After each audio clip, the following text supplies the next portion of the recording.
नमस्कार, आप देख रहे हैं पीपल्स टेक। मैं हूं आंचल उपाध्याय। जासूसी एक ऐसा रोमांचक विषय रहा है जिस पर काफी पहले से फिल्में बनने लगी थी। भारत ही नहीं, दुनिया भर में जासूसी फिल्में बनती हैं और सिने प्रेमी बड़े चाव से इसे देखते हैं। आप फिल्मों या वेब सीरीज में जासूसों के किरदार देख बहुत रोमांचित होते होंगे। कारण भी बड़ा सिंपल है, जासूसों को काफी स्टाइलिश और तेज तर्रार दिखाया जाता है। लेकिन आज की कहानी फिल्मी या टीवी सीरियल से एकदम अलग है।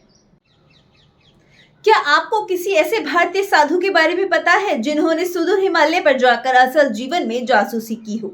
यह कहानी आजादी से भी पहले शुरू होती है। उस साधु ने न सिर्फ देश के लिए गुप्त जानकारियां जुटाई, बल्कि उनके हिमालय भ्रमण ने भारतीय सर्वेक्षण विभाग को महत्वपूर्ण सूचनाएं इकट्ठा करने में भी काफी मदद की। हम आपको आज इस जासूस के बारे में बताने जा रहे हैं। वो फेमस किरदारों से काफी अलग थे। नाम है स्वामी प्रणवानंद। 1896 में आंध्र प्रदेश के पश्चिम गोदावरी जिले के एक छोटे से गांव में प्रणवानंद का जन्म हुआ।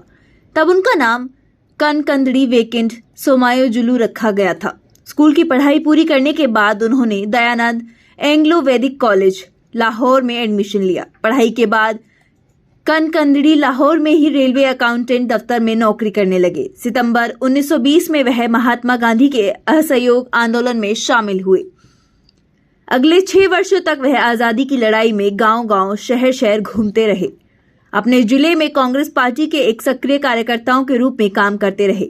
स्वामी ज्ञानानंद की प्रेरणा से उन्हें हिमालय के बारे में जानकारी हुई। यहीं से केवीएस के जीवन में एक नया मोड़ आया। ऋषिकेश में उन्हें नया नाम मिला और वह ब्रह्मचारी प्रणवानंद कहलाए गए। सांसारिक मोहमाया से दूर गुरु ज्ञानानंद ने हिमालय पर कई साल बिताए थे।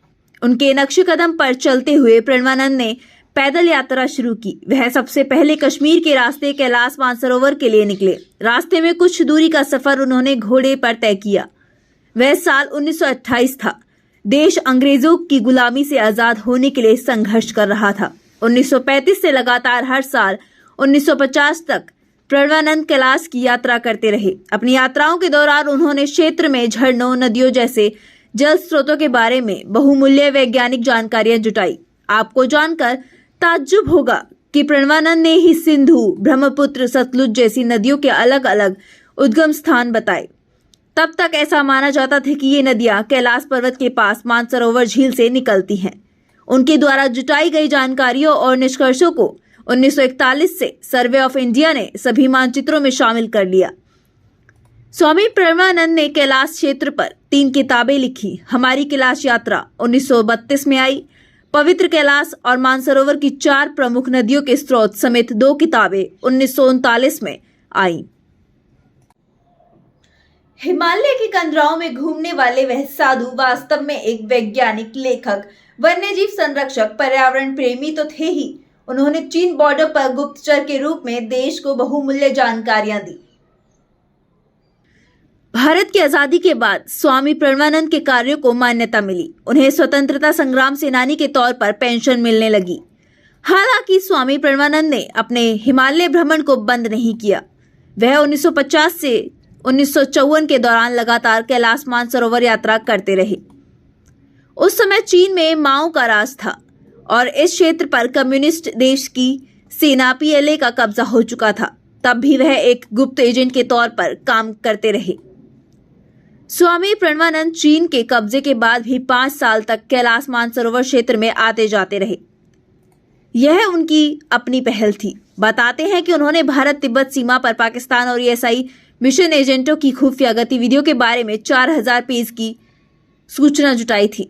उस दौर में अवैध तरीके से वनों को काटा जा रहा था और दुर्लभ पक्षियों, पशुओं के शिकार हो रहे थे। भालू समेत कई हिमालयी जानवरों को मौत के घाट उतार दिया जाता था। उन्होंने अपनी लेखनी के जरिए बेजुबान जानवरों के संरक्षण पर जोर दिया। उनका दूसरा योगदान भारत तिब्बत और भारत नेपाल सीमा पर अनुसंधान के नाम विदेशियों की साजिश के बारे में सरकार को अलर्ट करना रहा। आगे चलकर उन्हें बॉर्डर एक्सपर्ट के तौर पर जाना गया। उन्हें 1976 में भारत के चौथे सबसे बड़े नागरिक सम्मान पद्मश्री से सम्मानित किया गया। उन्होंने 1980 में अपनी जन्मभूमि आंध्र प्रदेश लौटकर अपने गांव में एक मंदिर का निर्माण कराया।